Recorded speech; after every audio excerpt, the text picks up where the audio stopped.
बिस्मिल्लाहिर्रहमानिर्रहीम। अस्सलाम वालेकुम। मेरा नाम है डॉक्टर सैयद हसन रज़ा। आज मैं जो टॉपिक आपसे डिस्कस करने जा रहा हूँ वो है टाइफाइड फ़ीवर।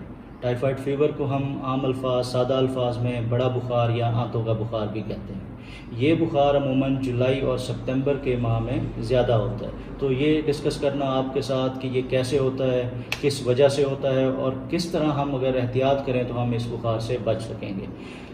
टाइफाइड फ़ीवर एक ऐसे जरासीम से होता है जो हमारी खुराक में, जो हमारे पानी में बहुत ही आसानी से शामिल हो जाता है। ये कौन सा जरासीम है? इसको हम साल्मोनेला टाइफी कहते हैं। टाइफाइड का बुखार जब भी शुरू होता है उसमें आपने एक चीज़ देखनी है कि ये इसका पैटर्न क्या है। इसको हम स्टेप लैडर पैटर्न, आम अल्फाज में स्टेप लैडर पैटर्न का मतलब है कि ये बुखार अगर सुबह के वक्त आप 100 है तो दोपहर में 101 होगा, शाम में 103, 104 होगा। तो ये बुखार बढ़ता जाएगा।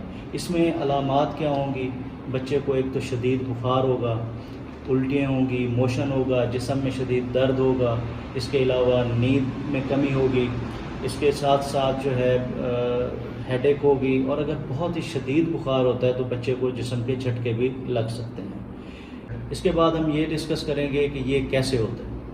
आजकल एक हमारी प्रैक्टिस जो है वो बहुत आम है कि हम बच्चों को, बड़ों, हम खुद स्ट्रीट फूड का बहुत ज़्यादा इस्तेमाल करते हैं। स्ट्रीट फूड में ये है कि प्रॉपर हाइजीन नहीं होती, ना प्रॉपरली हम हैंड वॉश करते हैं। तो ये सल्मोनेला टाइफी जो कि एक जरासीम है जिसकी वजह से टाइफाइड फ़ीवर होता है, तो ये हमारे खानों में शामिल हो जाता है। इसके साथ साथ अगर हम देखें तो हमारे घरों में जो हमारी माएँ बहनें खाना बनाती हैं तो बाज़ दफ़ा वो भी प्रॉपरली हैंड वॉश नहीं करती, जिसकी वजह से जरासीम खाना बनता है, खाने में शामिल होके हम तक आ जाता है। या घरों में काम करने वाली मेड्स हैं तो वो सही से प्रॉपर हैंड वॉश नहीं करती, तो इस वजह से ये हमारे खानों में शामिल होता है। इसके अलावा एक बहुत बड़ी आम चीज़ जो आजकल बहुत ज़्यादा आम है वो है, आपने देखा होगा कि जो वेजिटेबल्स, सब्ज़ियाँ हैं वो ऐसे पानी में उगाई जा रही हैं जो कि बहुत ज़्यादा कंटेमिनेटेड है।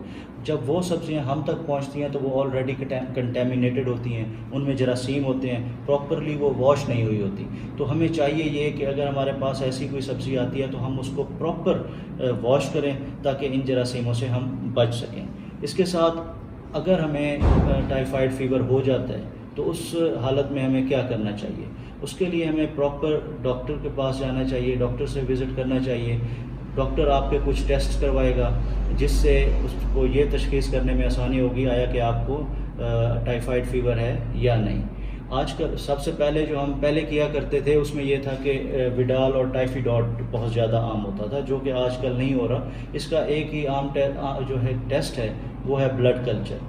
तो डॉक्टर के मशवरे से आप ब्लड कल्चर करवाएं। ब्लड कल्चर की रिपोर्ट आने के बाद आपने प्रॉपरली इसका ट्रीटमेंट करना है। इसका ट्रीटमेंट 10 से 14 दिन का होता है, तो आपने 10 से 14 दिन इसका इलाज जारी रखना है। एक बहुत ही ज़रूरी चीज़ जो कि बहुत ज़्यादा हमारे घरों में प्रैक्टिस होती है वो ये कि फॉर एग्ज़ाम्पल हमें बुखार हो गया, हम डॉक्टर के पास गए, डॉक्टर ने हमें एक ट्रीटमेंट दी और डॉक्टर ने हमें ये सजेस्ट किया कि आपने 1 वीक ये मेडिसिन यूज़ करनी है।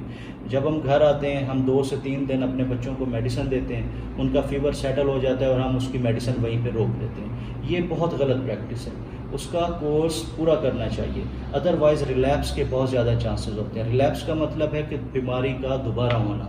तो अगर ये आंतों की बीमारी दोबारा हुई तो ये और ज़्यादा ख़तरनाक तरीके से होगी। तो ये मेरी आपको मशवरा भी है, मेरी आपसे रिक्वेस्ट भी है कि आपने इलाज पूरा करना है। अगर 10 से 14 दिन का इलाज है तो आपने ट्रीटमेंट प्रॉपरली यूज़ करनी है ताकि आप जो दोबारा होने वाला इन्फेक्शन है उससे महफूज हो सकें। इससे हम किस तरह बच सकते हैं? इससे हम, अगर हम घर में हैं तो हमें प्रॉपरली, अगर हम हमारी जो माएँ बहनें घरों में खाना बनाती हैं तो हम उनसे कह सकते हैं कि प्रॉपरली हैंड वॉश करें। मेड्स हैं तो किचन में जाने से पहले उनके प्रॉपर हैंड वॉश करें ताकि ये जरासीम हम तक ना आ सके। दूसरा, आजकल इसकी टाइफाइड फ़ीवर की जो है वैक्सीन है, 2 साल से ऊपर बच्चों को आप वो लगवा सकते हैं और इससे महफूज रह सकते हैं। Thank you.